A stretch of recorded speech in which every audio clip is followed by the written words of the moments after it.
I remember years ago I had to do like so many tests. Yeah. So many tests. I want to get one of those Kardashian things that they got last season. Oh, yeah. Where it's like full scans, full meds, all those like CT tests and whatever. Yeah, that's me. And then pay for someone to say you've got the body of a 20-year-old. Remember some dude just walked on camera just walked into Chris and she's like, you know, you got the body of a 40-year-old. You're like, oh, yeah. They 100% have invested in this company. Absolutely. It's the same with there was one and it was like what was it? The cannabis party they had. It was like a meditation with like THC drops or something. Yeah. It was like, yeah, you own stocks in this. Yeah. Why are they doing the show anymore? I don't know. To sell these companies. It's fucking boring. My friend Sammy called me and she's just watching it up in Brizzy and she's just like, this is the most boring shit. It's so boring, but I can't stop watching. I don't know why it is. And it's true. You watch it, it's the boringest reality show. They are very boring people. And what they don't realize is the most interesting one is Kris Jenner. I would watch a solid reality show about her because what she has done is fascinating. Yeah. Yeah, she seems like the most she just seems a bit rogue. She seems in many ways. Totally. But then she's the one who's holding it all together, I guess. Yeah, and she created the whole thing with no business training, nothing. It was just instinct. Just from managing Bruce Jenner. Yeah. It's just a family of Caitlyn Jenner. Oof. At that time she was Bruce. known as Bruce. Okay?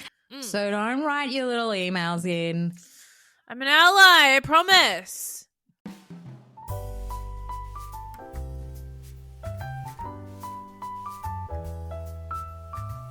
Welcome to Throwing Drinks with Jen and Maggie. I'm the Jen half. That's the Maggie half. Hola. Hola. And this is our Espanol episode where we'll only be speaking Spanish from this point on. Oh, no. We just talked about... ¿Cómo estás? Now we're going to actually cancel ourselves within 2.5 minutes. Spanish people, they're colonizers. It's fine. Oh, yeah. Yeah. That's all right. So that's all good. That's okay. Plus, look at what's going on with the Spanish football team. Well, they're not good people. We're talking about Spain. That's the country we're referring to specifically, not the prior colonies of Spain. This is Spain. So we're allowed to say hola and laugh about it. We're allowed to say hola. And that's the name of the episode. We're allowed to say hola. Hola. ¿Cómo estás? Oh, man. I am in a crazy loopy mood. I've been yelling at children in the morning. My dream. Why do you always get the jobs I want? It's so unfair. I'm so sorry, babe. I'm doing these children's music concerts with Sydney Symphony this week, and it's just me being like, where are we going to next on our musical adventure? And then the conductor goes, we're hungry. And then I say, I'm starving. And then they say, no, I'm talking about the country. Just fun stuff like that. That sounds great. And it's just, it's really fun. Yeah. I love doing it. Do you get to hang? I love being an absolutely big idiot with children. Like, I think it's really affirmed I don't want to be a parent. I want to be an aunt. I want to be a fun aunt. I don't want the responsibility. I want to be a goon. Yeah, I mean, I think that's absolutely fine. My aim is to be a fun, rich auntie. I love those memes. I love that vibe. I want to be how children learn that adults are not infallible and make mistakes often. I think I'm going to be that aunt where I'll get a bang on the door. She's 15. Saying she's accidentally taken saying I can't take him anymore. My brother and I'm like, I told you he's the worst.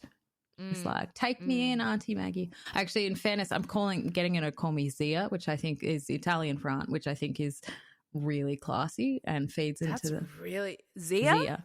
Z-I-A. Oh, yeah. That's really cool. Feeds into my, I think my persona much more than Aunt Maggie. That's chic. Chic, yeah. So I actually have a Zia, and she's so dear to me, and she's actually Italian, and so I feel like that memory of having that. She's been an auntie, but she's also been like A role model. Yeah, like great advice and on the same level, similar interests. And so I'm like, I think that's cool. I'm going to pass that down. I mean, in fairness, the kid can't talk, even though my brother said she can say up to 300 words. And I said, she can't say them. He goes, well, no, she understands 300 words. Well, that's very different, isn't it? And I said, have you ever counted them? And he walked away. Yeah. It's like the difference between reading a word and saying it. Yeah. It's like whenever I read the word Zeitgeist. It's my favorite word to put in any document. Totally. But like every time I say it, it's a 50-50 chance I'm going to get it wrong. You know what I mean? Every time I say it correctly, I'm like, oh, thank God. I still I have a Dachshund and it still messes with my brain to spell Dachshund. Dachshund? Yeah. And I just say Dachshund anyway. Yeah. I know it's not that, but. Where does the SH and where does the CH lie? Dachshund. So that's why I call it a Dachshund, because that's how it's spelled, with a CH Do we know what that literally It does. See, another word I can't say. It means badger dog, because they were trained a dachshund. to fight. Not fight, but find badgers. Yeah. But ours is small. We have a different type. She's a rabbit Dachshund, so because she's tiny, she was trained to go down rabbit holes and just talk and talk forever. But you can't bloody find her anywhere. Find her anywhere. Our German Shepherd just saw a rabbit when we went away last week. Our German Shepherd saw a rabbit for the first time. It blew her mind. It's like she didn't know what to do. It's like they're instinctual. They know, like it's like they know it exists. Yes, but they've never seen proof. So we're gaslighting them with toys. Yeah, gaslighting our own dogs. And when they actually see one, it's like I knew it was real. That's how people feel about God. That's how people feel. Oh, I'm getting deep. I'm in a silly, silly mood. Are you religious? No, not really. Agnostic, maybe? I wouldn't even say that formal. I reckon there's something. And that's about as far as I've gotten. Yeah. You? For me, there's no proof there isn't. But there isn't proof there is. So I'm like, until there's proof there absolutely isn't. Yeah. I can't. But I know it's not specifically what they think it is. I'm pretty sure. Yeah. Because that's just some of it's pretty crazy. I just want to underline how profound you sounded when you were talking about your dog, though. When you were saying that, they know it exists, but they haven't found it yet. Oh. It's pretty profound. It's actually really beautiful to really thing. Well, it's true. They're just sitting there. And they feel it, but they can't see it. Yeah. There's so much that their instincts is telling them to do. Yeah. Run wild with a group of them. Yeah. It's like our dog always rips up her the stuffing out of her toys. And I was like, that is weird that she really just goes to town. Like really, as soon as one gets a hole in it, she's just ripping the stuffing out. And then I looked it up, and it's because that's how wild dogs love to share the gizzards of the animals they hunt. Yeah, he's doing the right thing for you. Yeah. Yeah. Anyway, housewives. Oh, no, I'm saying that. I went to the Dachshund meetup. Oh, yeah, I saw a little video. Was that how do you find out about that stuff? Oh, it's great. It's organised by really nice people. I don't think it makes any money. It was just a nice community thing just down the road. And there is like, I would say 80 to 90 sausage dogs every second week. And our dog is notoriously antisocial, but not in an aggressive way. She just doesn't know how to deal with other dogs. Like from the start, she was bad. We went to puppy school one time, and she's kind of like a bully. And she went, and there was this baby golden retriever, and she stole the golden retriever's toy and slowly walked over, and just put it in a bowl of water. And I laughed. And then we had this strange Polish woman who was taking the class, and she said I was encouraging her, and we both had to sit behind a curtain for the rest of the class. What? Where'd the curtain come from? I don't know. What? So we couldn't see anything. And that's when I pulled her out of puppy school. Yeah. So the behaviour was never corrected. Anyway, we went there and there was lovely people with lovely dogs, and our dog did probably about 6 or 7 minutes until she said, nah, not for me, other dogs. Yeah. Look at you all peasants. But then, I mean, in fairness, she's 11 and most of them I would say there were some seniors, but they were young dogs. So if you or I went to a field full of 18-year-olds and was told to talk to them, I'd have nothing to say. We wouldn't have it. It probably doesn't have anything in common. Yeah. Our dog's the same. She's 10. She doesn't really want to hang out with other dogs. Like, she's interested in other dogs existing, but then she doesn't want to play with them. And then they're all like, woo. And she's like, get the hell away from me. Yeah. Yeah.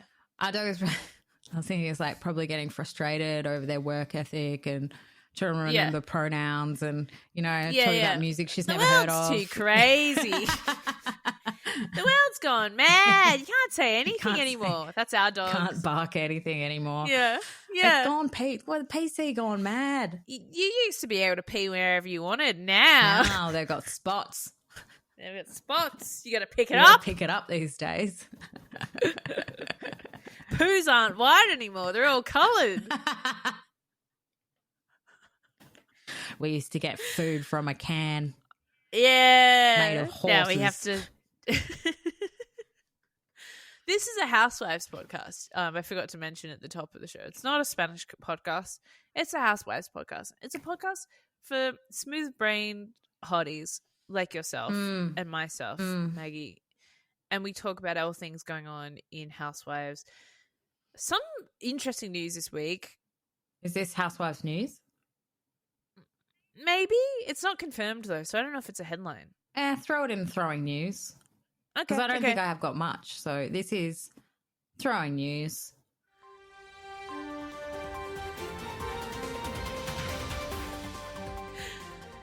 Jenna Lyons might be engaged. Oh, I saw that. I reckon it's a definite.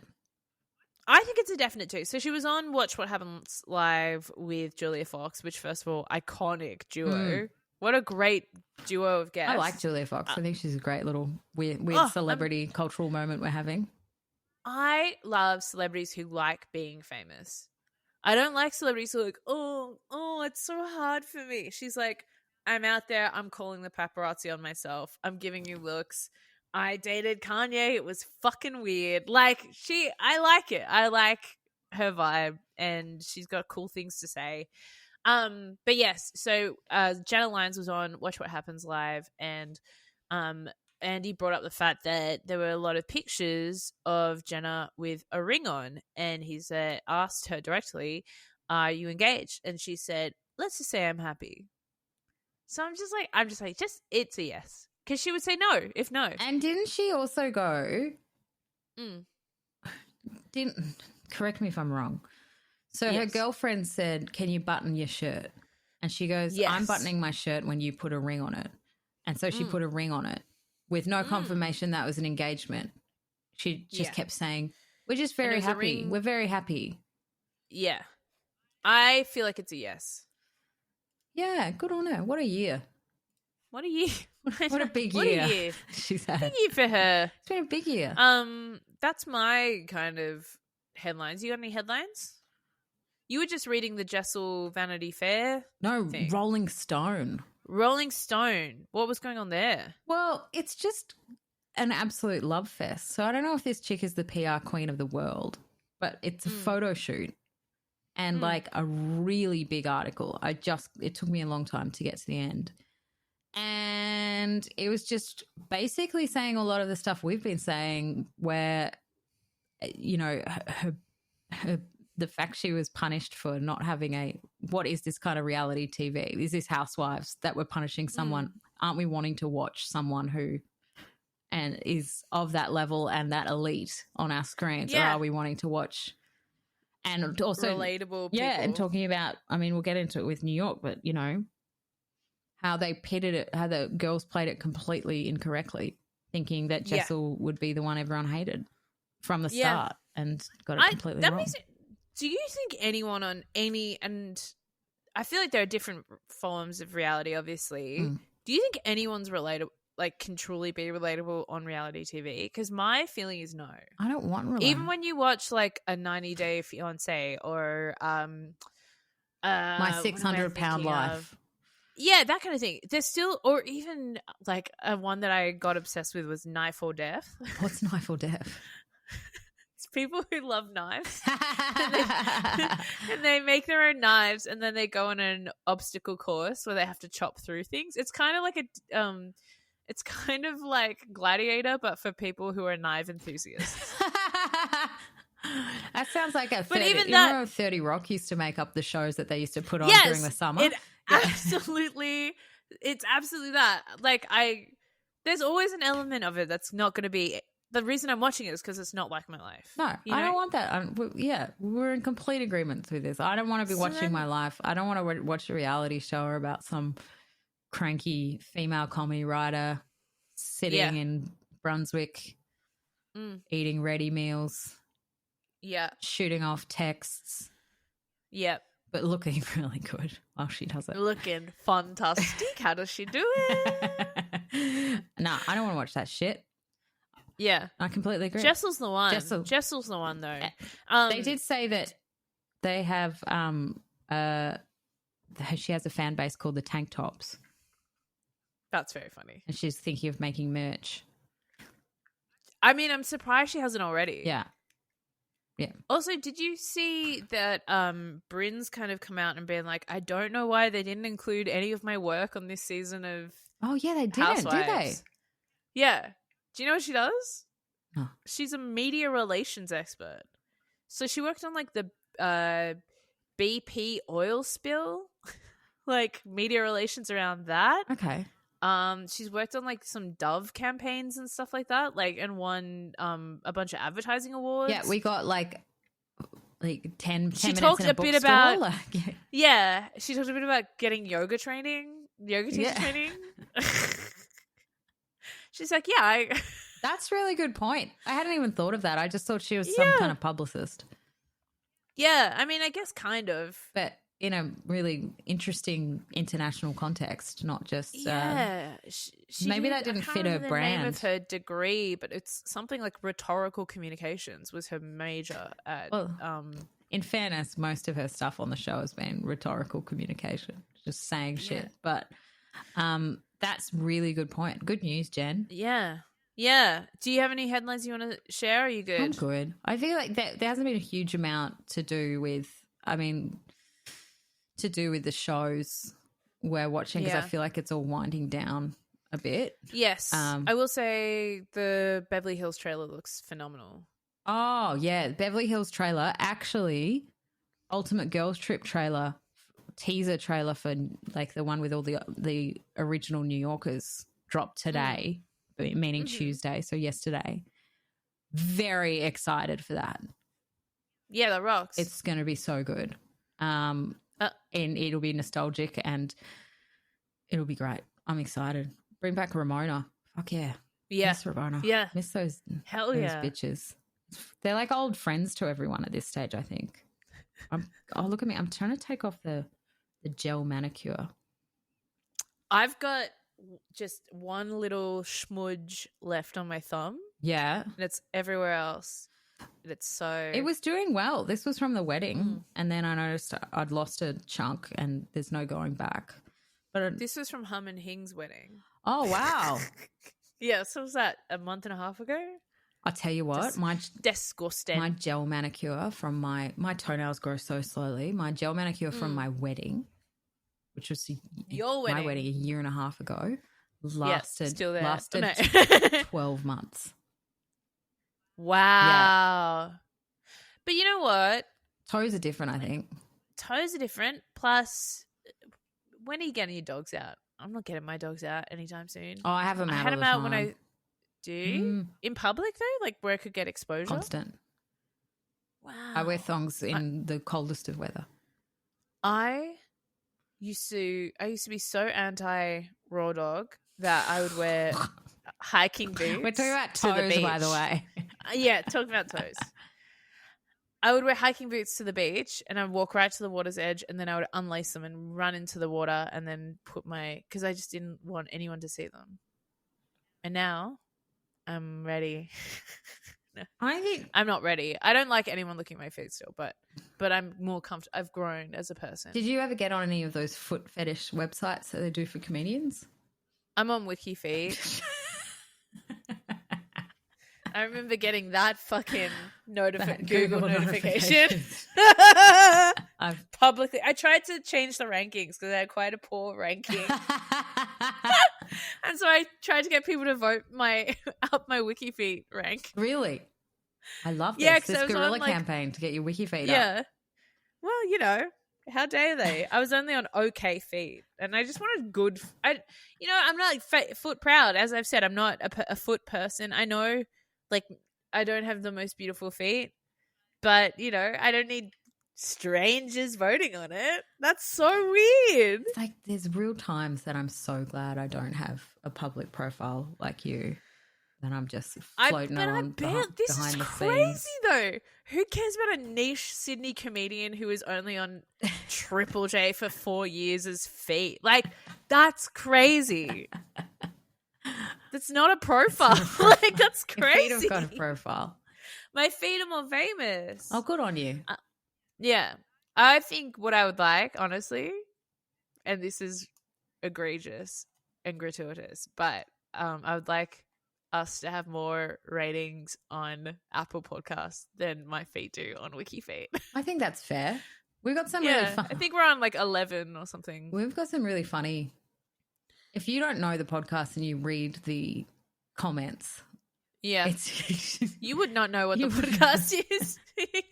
There's one comment that's really nice, but then it says, "And why do they play the Inspector Gadget theme all the time?" So it's not on the podcast anymore. So the person would be like, I have literally no idea what they're talking about. We can bring it back. Yeah.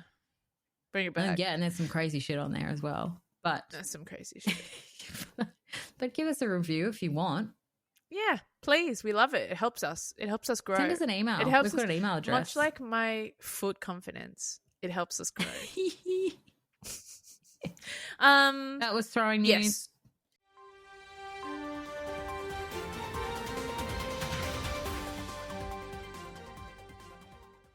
That was throwing news. I will say I'm really excited for Beverly Hills next week. Woo, daddy. Is it next week, is it? Yeah. So Roni's finished. The finale, it has aired. We've got the reunion still to come. I believe there's 2 reunions. But yeah, Beverly Hills starts on the 26th, I believe. What day is that? That is a Thursday. Okay, great. Well, we'll be covering it no matter what. And that'll be a fun day because that'll be Salt Lake and Beverly on the same day. Yeah, and it'll be for a good chunk of time. There's a good chunk of Salt Lake to go as well. Because we're only on Ep 6, I think. Speaking of which, shall we dive into Salt Lake? Yeah, let's do it. What are your thoughts? Okay, so I feel like it's been a banger of a season so far. We've had some really, really strong episodes. I liked how this latest episode started with just picking up immediately where the last episode finished with Angie confronting Meredith. Of course, Meredith, you were right. as I predicted. Yeah, you were right. Stormed off. Slinked out of it and crashed into a snowbank. Almost. Was it almost or did? Did. So she posted a photo of the car covered in snow. Okay. Yeah, and was like, I almost lost my life. Remind me, was that directly after the incident? Or just I believe it was on the way home from that party. Oh. Yeah. Interesting. Yeah. I mean, that's pretty scary, in fairness. That is scary. But yes, the rumors and nastiness. Did you see Brooks Marks's TikTok where he asked her to say rumors? They're just in the car and he's like, how do you say this word? She's like, rumors. See, that's a good housewife. That's a good housewife. The other main point of that episode was Angie talking to her husband about the rumors and nastiness. Yeah. And her husband. And I think he addressed it quite nicely. He was just like, yeah, gay or straight, whatever. it upsets me that people think I'm cheating on you. That has been a ricochet. Because I saw Andy Cohen comment on it as well. What did Andy say? From memory, he was like, this is a turning point. This is really refreshing because it's such a housewives trope to point the finger at a husband and say, you're gay and you're cheating on her. Like, that's so old school. That's like old Atlanta. I'm talking like 10 years now. And for someone to say, like, what's the problem? Like, my sexuality has nothing to do with this. Like, is that a bad thing? And the problem is here that it's not that. It's that I'm the infidelity. Like, let's take the gay thing out of it. Why is that? Like, why does that make it worse if it is with another man? I think, you know, it's good. Whitney had a good take on it, which was, if Meredith has commented on this, it's pretty rotten considering her relationships with like with organizations like GLAAD. Yeah, and from what I understand, her son as well. Like, it's a low blow, and it's like and it's old. It's an old thing to. It's just old school homophobia, straight up. A hairdresser's, and like honestly, if he's gay, he's gay, whatever, or he's bi, or maybe they have some kind of arrangement. Like, who gives a shit? Yeah, it's kind of like it's the reason they say the reasoning is different from what the actual words are, I think. So the reasoning is saying to a woman, your husband, not only is your husband unfaithful, he's not attracted to you. So it's pointing the finger at that individual. It's almost like saying the way that men call people cucks. Yeah. Like it's like your partner, you're unfuckable. You're so unfuckable that your partner will fuck other men. Yeah. And so it's like homophobic and misogynistic at the same time. Yeah. And that's it. Like, that's the aim of the insult and the cut, to go so deep. But, and back in the day, I don't think people would have analysed it that much. But now it's like you're just using words that, if they've turned that around, they've actually re-owned what the insult was by saying it, like, why is being gay a bad thing? But you're saying I'm cheating on my wife. So and I just also think Meredith appears to me to be smarter than that. So why are you messing in this? I think she's had advice that she needs to step it up this season. Really? I feel like Meredith stepped it up. It's the drunk slurring craziness, the outfits are being a step up. She's remember there was a couple of seasons where she didn't engage much and she was just the victim. Like in the first season, she was quite like the victim in all of it. She didn't. But as we've talked about before, LGBTQIA rights, she's engaging. Yeah. She's literally selling T-shirts that say LGBTQIA rights, I'm engaging. So then why are you trying to pass on these homophobic rumors? You don't need to be these rumors and nastiness. It's also like washing your hands of something. I just think it's so cowardly. Heather put it really well, where she's like, you know, that Salt Lake. If it's you know, if you're wearing a tailored suit with a different hairstyle, everyone thinks you're gay there.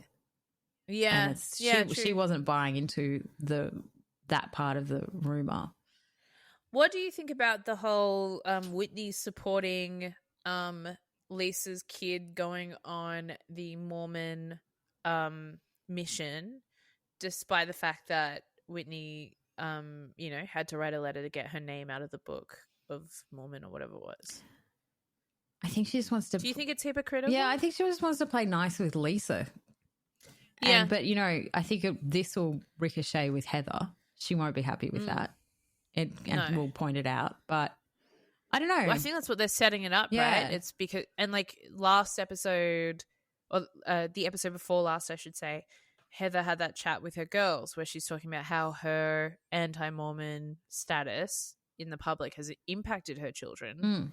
And I reckon they're kind of setting it up because that way then she can go like, well, I'm actually putting my family suffering from me having my beliefs, whereas you're just kind of taking the easy route to keep the peace kind of thing. Yeah, I mean, I don't know. yeah, I don't know. Britney. What are they going to do there? They're going to go up to a 17-year-old boy and be like, "Hey, you're fucked." Like, no. Yeah. It just I don't know if you've seen the Book of Mormon, but that's all I can think about is the storyline from that. Is especially that song "I Believe," which is like, I'm not a musical theatre person, but the lyrics of that song is so funny. Oh, it's yes. If you haven't heard it, look it up on Spotify, and it basically is from two angles. It's a kid that's supposed to be the same age as Lisa's son, singing about his beliefs, but what the Mormon Church beliefs actually are, specifically, which is it's a great tune. It's a banger. But it's a banger. Put me. I'll be on Triple J. Triple J. We love music. You know that used to be me for a while, right? As in I was the voice. You're listening to Triple J. That was me. Really? I think I used to tease you when I was at another radio station. Did you? What would you do? I would do exactly that into a mic, and everyone would laugh. I was at the horrible commercial radio stations, the dirty enemies. Gosh. I love that. The whole rivalry between commercial radio and Triple J being that Triple J is completely oblivious to what commercial radio does, and commercial radio is like, you fucking weird hippies. It's the same medium, different industry. It's completely different, but they put them in the same thing, which makes no sense. It's like public broadcasting is a completely different service, funded completely differently, where commercial radio is all about basically you're listening to ads and then they've got some fancy content around it. So, it's like none of it makes sense. They shouldn't be up against each other. In saying that, I saw the commercial radio awards. Oh, yeah. I don't know why it just clicked with me, but nearly every single person, and I don't want to be this person, on radio is white. It feels like this specific area of the industry has never been like audited or called out on this. And I know some great people who work in the industry who are white, and I don't want them to lose their jobs. But if you have time, Google like Radio Australia, and you will get the listings of the faces on commercial programs. I'm not just talking about Metro. This is like it's Sunshine way Coast. Wide original. It's pretty much, I know two people of colour who are on radio, Sam Pang. Yeah. And Dino. Oh, like the richest one. The richest, most famous one. and Dino, and I'm sure there's more, but it is like crazy how many white people. Ash London, Lebanese. Yeah, okay. All right, there's, 3. It is kind of strange for a medium that is not visual. That's the next thing I was going to say. I'm like, you can hide this if it's a problem. Like, no one has to see. No one has to see. Funny. You can do whatever you want back there. Why are you still making these decisions? It's not TV. That's damn. It's wild. But in saying that, I don't want to be that person going. Classic SJW, Maggie Luke. What does that mean? Raging social justice warrior. I'm the worst of all of that. But it was just something I noticed. I think potentially because I've retrained my eyes recently, especially with casting and stuff.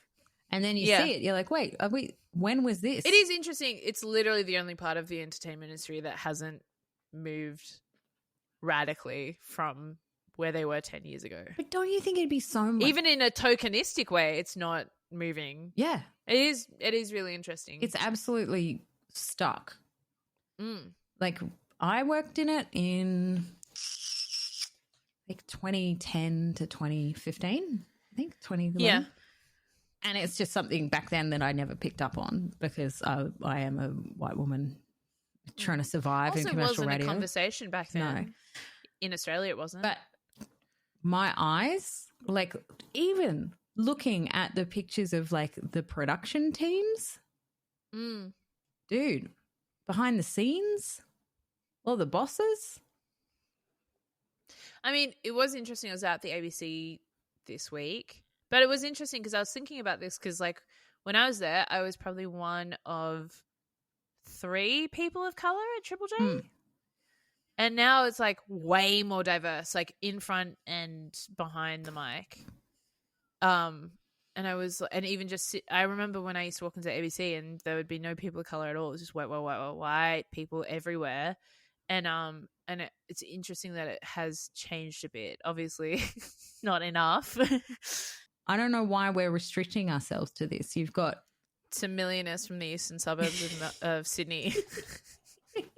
It is weird. It is weird that we just hear the same people. But also I feel like radio's been stripped of, like, creativity, or the way that people approach making radio now is so, it's like, what's the cheapest way we can make radio? Yeah. And that is talkback. And and that's just a reflection of clearly the money coming in, because people just want to hear crazy sound bites and opinions. But man, do better. Well, radio will be dead in 15 years anyway. So yeah, I mean, maybe that's it. They're all going, well, we've had a good run. Why bother making any changes now? Like, what do they say? The key indicators are like time spent listening and market share. And so all of these things have gone down, like, year on year across all radio stations. The average time used to be about half an hour. When I was on the radio, it was about 15. Oh, it was a bit under half an hour, and it's usually averaging out now about 15 minutes. So it's 2 mic breaks, really, 4 songs. And so it's like, now people have Spotify in their car. Why would they listen to, again, millionaires from the eastern suburbs of Sydney try and be relatable? Like, when I was there, it was Macklemore. Is that what he's called? Macklemore? Oh yeah, winner of the hottest 100 of 2013. What? I'm gonna pop some tags. Should we get back to Housewives? I don't know. Yeah, I'll cut that one down. I mean, that was. I mean, you're right though. It's something I've never noticed. But also, I'm not looking at commercial radio people. No, I was just looking at the pictures. I don't care, to be honest. Fuck them. Yeah, burn the place. I don't care. I just listen to TikTok music. I just listen to 5 seconds of a song. I do listen to that song that goes, the Cupid song. The Cupid. It's a little Korean song that's on like every single TikTok. Oh, yeah. That's a banger. That's a banger outside of TikTok. Yeah, honestly, I think in hindsight, all of the music I'm listening to is very influenced by TikTok. Troye Sivan. I feel the rush, addicted to your touch. He sounds like, I think he'd be a cool guy. I quite like to meet him. Dude, you can easily meet. He lives in Carlton. Yeah, he lives just over go to Collingwood Yards on an afternoon, you'll find him. I don't know if it's hard. It's actually harder to not see him in Melbourne. I don't know if he'd be like, is he like a snarky gay guy? Because I'm really bad at those. I don't know him personally. Things I've heard, no. Things I've heard, seems like a nice boy. Have you seen that TikTok Mean Gays? The Mean Gay account? Yes. Yeah. So, I'm really bad with people like that. I get to the war. I think that whole point is they're bad with everyone, it really right? Like they're mean gays. It really rattles me. Sydney. Loved it. Okay. Sydney, what are your thoughts on the second episode that just aired? I really liked it. Yeah? What are you loving about it? Tell me more. That sheer elitism.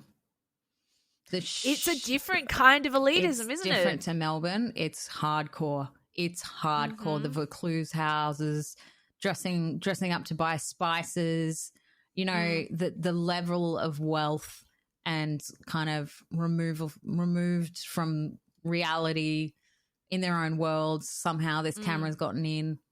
I love the fashion. I love what they're wearing. I love Nicole.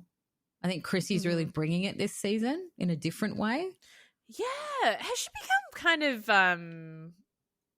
meaner? Yeah. Not meaner as such, but bitchier maybe? In a fun way. Maybe she doesn't give a fuck. She's a bit older. That's it. That's it. I think she gives less of a fuck. I mean, she's got the house now. She doesn't give a fuck at all. She knows exactly how she comes across on TV. She's got the house. She's, I think, one of the few that, because she had that earlier season. Yeah, she's had a figured trial it out. run, yeah. And also in the earlier season, she was kind of like this, almost a bit of a sidekick to Victoria. And I think we're seeing her without Victoria, Queen of Bondi. Queen of Bondi. And sorry, I just rubbed my nose. I think that Chrissy's, I think she's shining. She's really bringing. But what they're doing is I think also last season, years ago, there was so much screaming that to get any sound bites out of these women would have been a nightmare. So we probably missed a whole lot of shit she was saying because of Athena and the back and forths. And I think I was outside the Lavundi store today. I almost sent you are you? Photo. Yeah. I actually looked up to see how much things are. And quite expensive. They're not great. They're pretty pretty stock standard. Sorry, Mr. Lavundi. No, but I think Chrissy now is going out on her own a bit, and we're catching her what she really thinks of things and how she really wants to act, and I'm all for it. I'm feeling all of these women. I really like the casting so far. Interesting. Okay, I'm still not sold. Okay. Obviously I'm going to keep watching. I'm still not sold. I don't know why.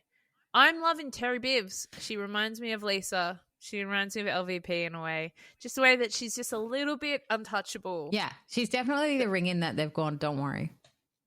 Don't worry. If you do it, you've like there was probably an extra clause in the contract or two to get that name in. But she's a really good switch. She's got Chica vibes to me, to be honest. Yeah. Good. And I'm loving Nicole, as you said.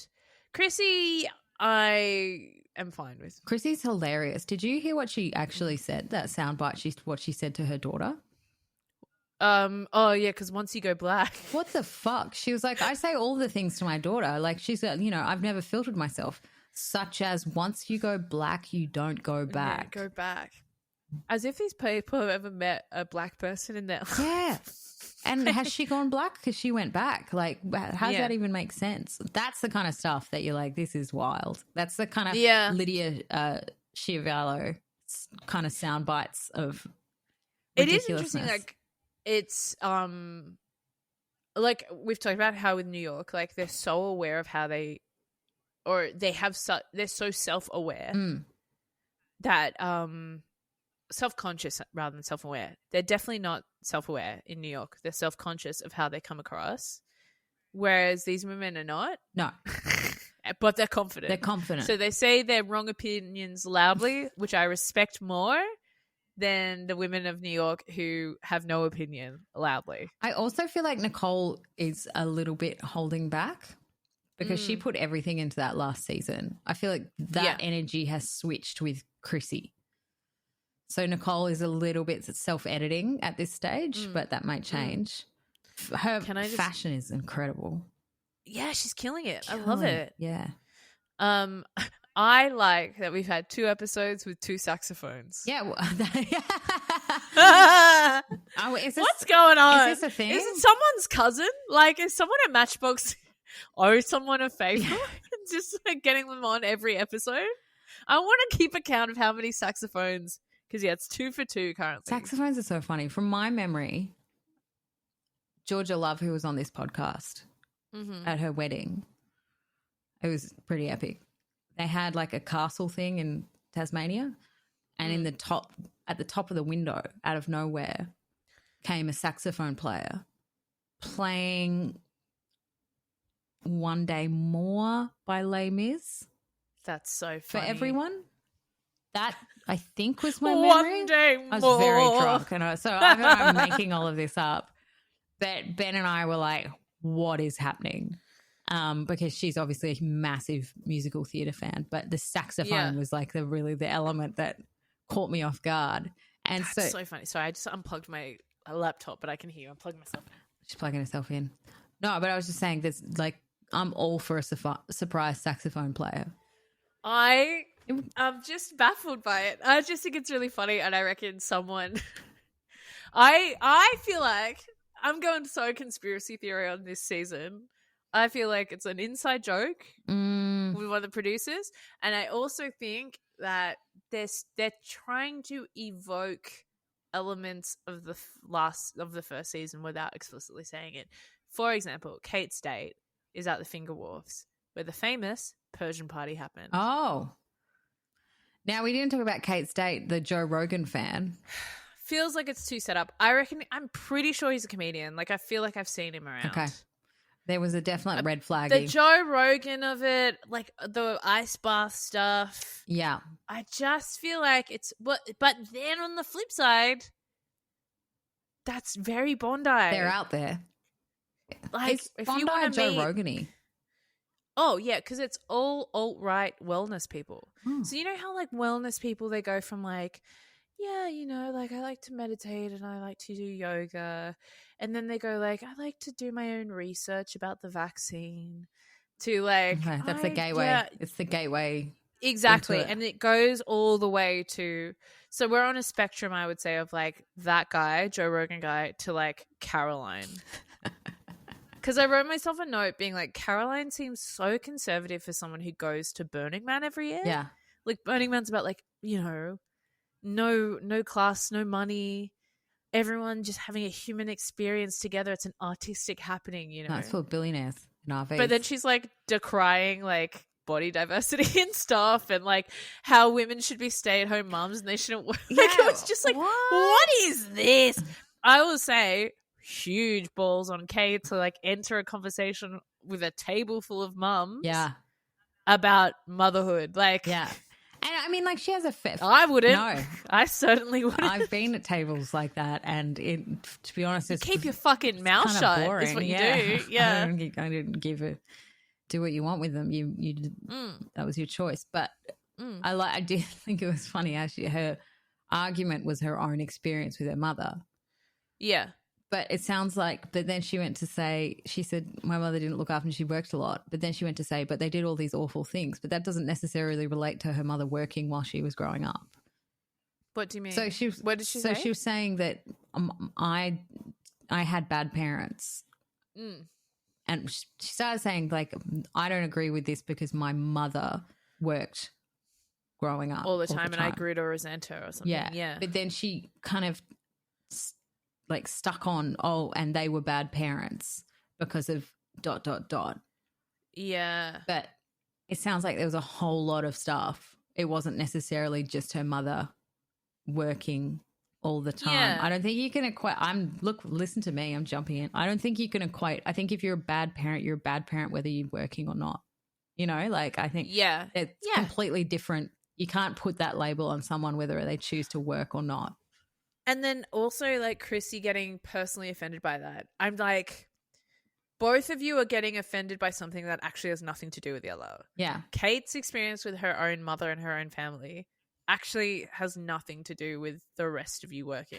I was interested that Chrissy didn't arc up more when they said that the children shouldn't be modelling. She was just like, oh, why do you think that? I thought that would be the crux of the conversation. Well, she did say like, oh, you know, I don't really want to hear this on the day that my daughter's just on, you know, whatever. She just really doesn't like Kate, does she? Chrissy. Yeah. I mean, I don't know. Maybe she overcharged her. Is this weird to me? I find Kate swearing really jarring. I think it's because the American housewives don't. It gets bleeped. Yeah. So you don't hear Maybe it. Maybe it is. Yeah. And, and I the think others don't really do it. Oh, God. Yeah. But it's like, that's how people talk. And I'm not saying she shouldn't swear. I'm just saying, like, it's interesting that it doesn't get bleeped. Yeah. Or maybe it does in the American version. I don't know. But well, remember we saw the live raw footage of the Oscars because they don't bleep it in Australia. I think we have different levels. Yeah. When Will Smith slapped Chris Rock. I was watching that live. Were you watching that live? Yeah, that was crazy. That was the wildest moment I've ever seen on TV. All right, we digress. So yeah, I'm enjoying Sydney. I am. I have to admit it. I'm enjoying it. I feel like they're interesting enough at the moment that they don't have to be doing boring little side hobbies with each other. And the sit down dinners and stuff are really good at the moment. Yeah, and we're getting a full dose of wealth as well. They're not holding back, and they're not saying, "Oh, I did it all on my own." And I think it's really good that, you know, even just them going from Vaucluse to Greenacre. So Greenacre's west, and I would say it's probably like an hour's drive from Vaucluse minimum. And it's good to see like that they know that they're not. Wait, where was Greenacre? Real world. What were they doing there? Greenacre, getting the spices. From the market. Right. Okay. Yeah. It's I wonder if she'll have a Swedish party next, because I think she's half Lebanese, half Swedish. That'd be fun. I mean, I'd love to see. I'd love to see a Swedish party. I think that'd be. I mean, Lebanese parties are great, but we've done Arabian Nights. But this is again. I'm like, is this all? Are we all leaning? You've got this into theory. something? You've got a conspiracy theory. See, I've I'm the got opposite. Such a conspiracy from a producer's theory on perspective, there's everything. They would be doing everything they can to separate themselves from that first season. Yeah, you reckon? Mm-hmm. I mean, I guess they've taken that first season down, so yeah, probably. So in the way I see it, if there's familial themes coming through, that potentially the creative side of the producing team needs to put themselves heads together or rewatch the first season and go, have we done this before? See, in my mind, I'm thinking it's one rogue director that worked on both. Yeah, it's run out of steam. It's and they're just like, same women, same shit. Let's just do it. Yeah, no, exactly. And I think it also is the Sydney thing. You're there. You know the locations. To me, it's still a bit removed. It actually feels too real to me, if I'm being really honest. Like, Nathan and I went to a show at the Opera House the other day, and I was like, oh yeah, I used to work here. Like, I used to take photos of the tour groups that would come through. And he was like, fuck, you're so Sydney. Yeah, Sydney. And I was like, I'm really Sydney. Unfortunately, yes. I mean, not unfortunately. I love Sydney, but it's just really, I guess I feel like I'm too in it or some shit. I don't know. See, I think I'm Melbourne. But when you watch Melbourne, you don't feel taken out of it though, do you? First 3 seasons, really enjoyed. The last one, no. Like, they were not going to, unless it was Janet's infamously expensive house that they went to, which I wasn't interested in. I wasn't interested in the people on it, and I wasn't interested in what they were doing. Yeah, and they were going to bars and restaurants that I've been to and stuff like that. They were running out of locations because they weren't using their homes and that kind of bubble. Also, Melbourne has a bubble, but it's got a lot of bubbles. So it doesn't have like that Eastern Suburbs kind of clump. It has Toorak, it has Malvern, that area, like a bit of Hawthorn. I also think Melbourne. And then Brighton, it's kind of spread out. So it's hard to really capture the Double Bay bubble, Yeah. Also, Sydney, I think generally is a far more conservative city, right? Like, all of our premiers basically have been like Liberal premiers or whatever, or even our Labor Party is like quite right wing. Whereas I think Melbourne, well, obviously there are wealthy conservative people there. It's known as quite a progressive city and quite an accessible city, right? So there's you're right. Like, the eastern suburbs are by definition inaccessible. Like, all of the train lines stop at Randwick, or like all the public transport. It's notoriously difficult to get around on public transport to the eastern suburbs, because they made it that way by design, because all of the most powerful people were like, we don't want people from the suburbs coming here. Yeah, 100%. I think I had to find a house there one time, and it was a nightmare. I got a train to Randwick and then had to get a cab. We stayed in what's that suburb? That's Wallara. Oh, yeah. For some reason, we're on a shoot, and the apartment that put us up was in Wallara. And we were there for quite some time. It's like 2 weeks.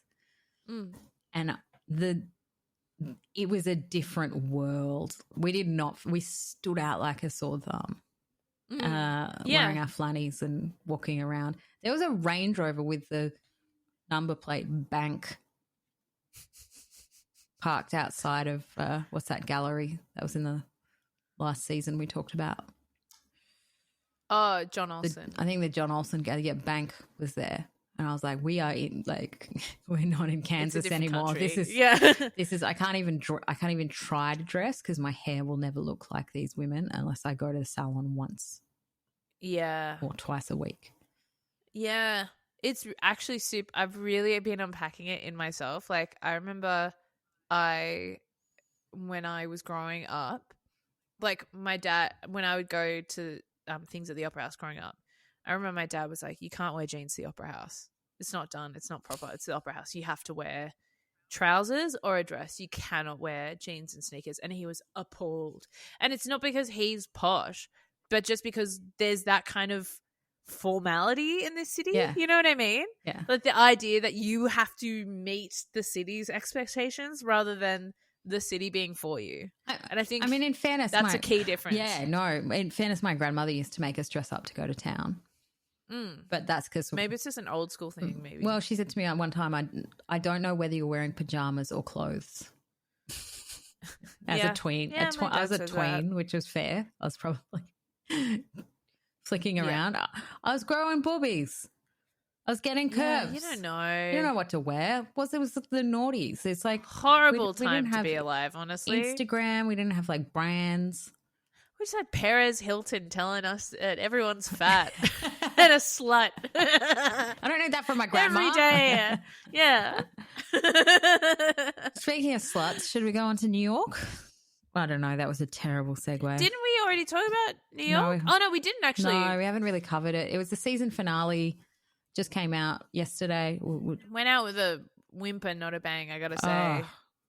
All this build up about Sai and Brynn not ever speaking again after this birthday party, and it turns out it was kind of Sai's fault. Yeah, it was just watching. Ooh, what was that? Was that the washing machine? That's the washing machine. Oh, I'm so sorry. One of these days we'll be rich enough for me not to be recording in my lounge No, I room. like it. I think it's becoming like I leave it in. It's funny. I'm adding soundscapes to this. Depth. There's no feathers this time. No. Yeah, it was just a whole lot of build up. There was nothing to look into. Aaron made a joke, was trying to be funny, being a parrot. Uber getting Sai's husband asking Uber while she's single. Oh, so excuse me. Did you notice when he went up to her, there was a shot of him putting her hand on her waist? He was hugging a lot. He was hugging and talking and really getting in with the women, and that might be his demeanor. But the fact that she'd been throwing this arrow at Parvit and then her husband, I think the producers were trying to. I think the producers were pointing at something. Yeah, pointing out that to hasn't something. been said yet. Yeah. He was getting really friendly. Even she said, he's so nice about my friends. He talks about my friends all the time that he doesn't even talk about me. And I'm like, I'm your wife. And then they're kind of showing this at the end party.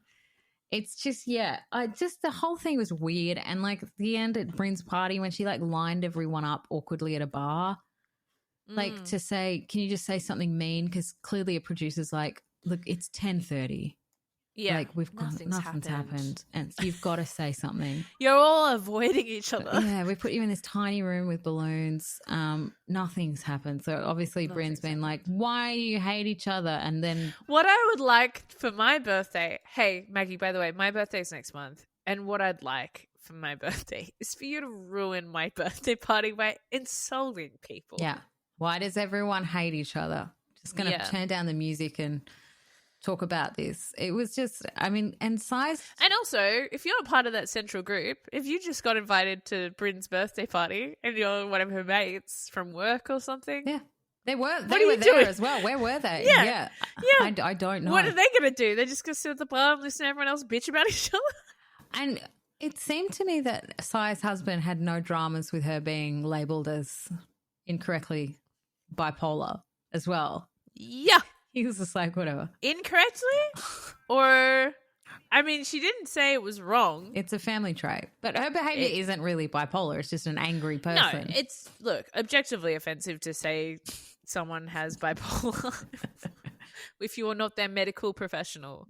But unhinged, I would say, more is better. But he didn't seem to care about the whole thing. She just screamed. Do you know what I thought was an absolute shining moment for Jessel, and I think has just secured her as queen?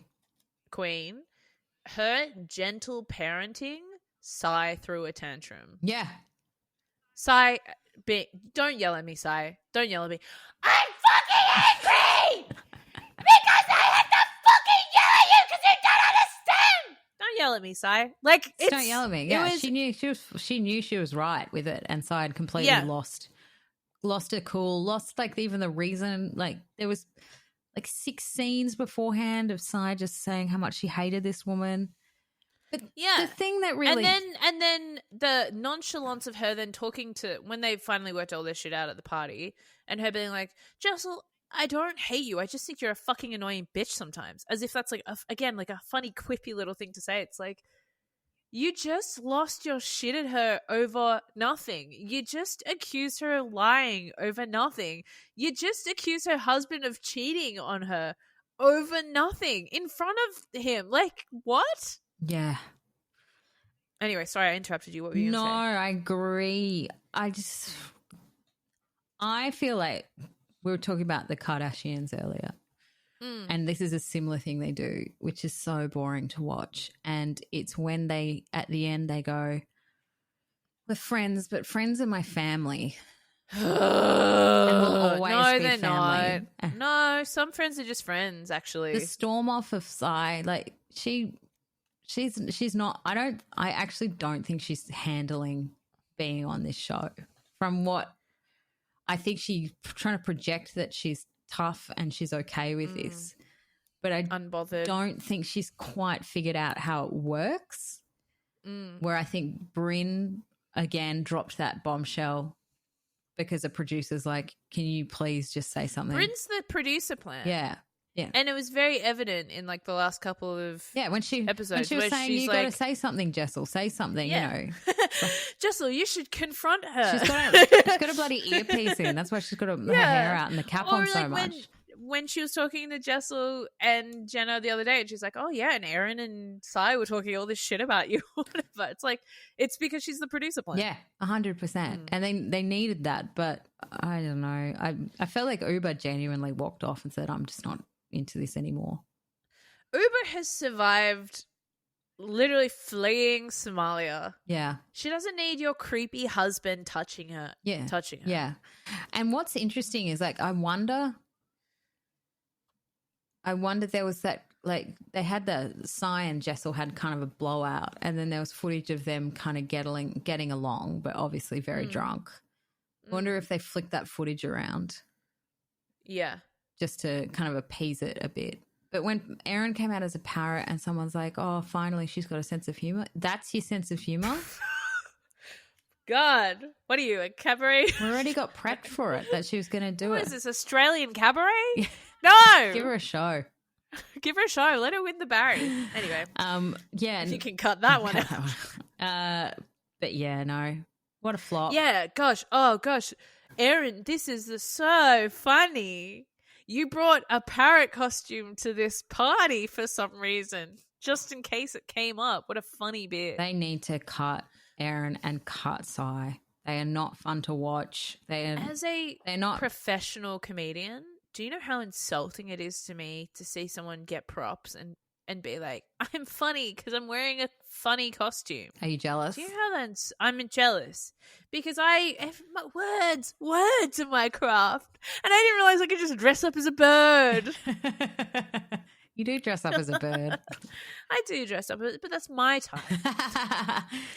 Yeah, no, They need to recast. I think Uber's great, but I don't know if she's working, you know. I don't know if she's willing to give. I don't know if she wants to be there. I understand her wanting to be private. I understand Jenna wanting to be private. I just think, why are you on a reality show then? Yeah. Because that's not what this is about. Yeah. I understand. And like, I think it's healthy for people to have boundaries, but I also think if you have those boundaries and they're immovable, then don't go on a reality show where boundaries are regularly ignored. Yeah. Yeah. And I don't like Sai, but it feels like something else is going on there because she didn't project as a stable person in the capacity that she was understanding. Well, some TikTok therapist did a deep dive on Sai. I've completely forgotten who the person was, but they had a great insight, which is that, and I think I fumbled at trying to explain this a few weeks ago, but this person put it really eloquently, right? That like Sai is mad that as a child, her inner child is wounded because she was never cared for the way she needed to be cared for when she was hurt, right? So now when she sees other people being cared for the way they need to be cared for or having healthy boundaries or whatever, that infuriates her. It's extremely triggering for her because it's like, I think that's really well put. Yeah. When it does grind me though when she says, "I'm not rude, I'm just direct." Ugh. That I'm whole just conversation, honest. that delusional conversation with her and Erin. I'm not a bitch. I'm not a bitch. I'm just honest and direct. And you're like, wait, what are you saying? Like, but own your words. But also for someone who is, you know, Sai is a creator, she has to be thoughtful about what she puts forward into the world, the words she uses, the images she uses. It's all crafted from her. How can you have such little understanding of how you actually come across to people? And there's a real key moment in this episode where someone was like, you know, maybe, oh, that's right. Someone was saying, you know, Uber just felt a bit unhappy that he had said those things about her being single to her. And so I just refused to take it on board. Because, again, it's like that wounded inner child thing. Well, she's not allowed to be upset about that because I wasn't allowed to be upset about the things that happened to me. Yeah. But in saying that, I don't want to have to psychoanalyze a housewife. Yeah, exactly. She's got really Aviva Drescher vibes from like season 4, the woman that threw her leg, which didn't quite get it. God, and came across imagine really if Sai had a fake leg. Yeah, I mean, like that was the heyday. That'd be so good. It was the heyday, and that was like her constant storyline was prosthetics.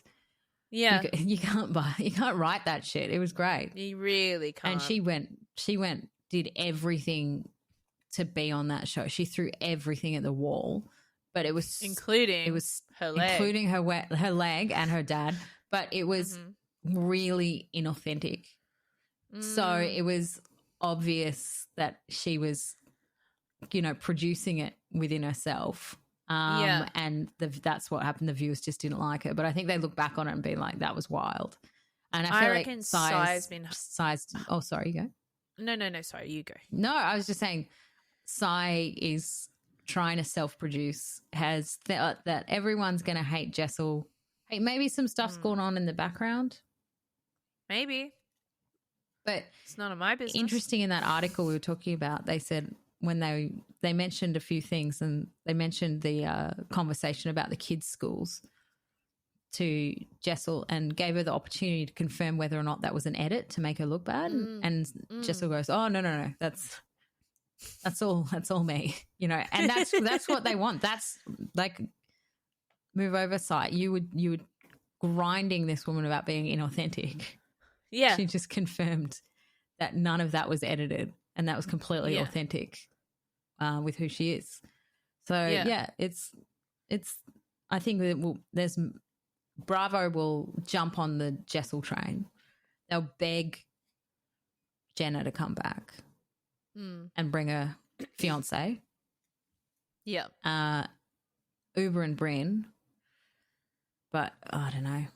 The other two I felt were real, no fun. Yeah. No fun to watch. Yeah. I just think Sai, whether or not she comes back next season, she's absolutely been humbled by the show. Like the way that she is coming across now in interviews and online, it makes it seem like she's realized that she's not coming across how she thought she was. Interesting. Anyway, I wonder whose advice she took on. The wrong advice. Probably called Sonia. Yeah. Sonia. Well, yeah, I'm excited for am I excited? I keep saying things I don't mean. I will watch the reunions. I'm interested to see how they go. Yeah, well, Jessel said she literally had no idea that she'd be sitting next to Andy. Oh, wow. Good for her. She thought she was a side character through most of the filming. Wow. Yeah. It'll be interesting. It might just, I don't know how they're going to flesh it out for 2 episodes. Well, Jessel's got to bring out the list, obviously. Yeah. And I really hope... I reckon Andy's going to ask her to bring out the list at the thing, and she's going to go through it, and Erin's going to be like, oh, I think it's unfair. What you're saying is, I'm not like that. That's not okay. Yeah.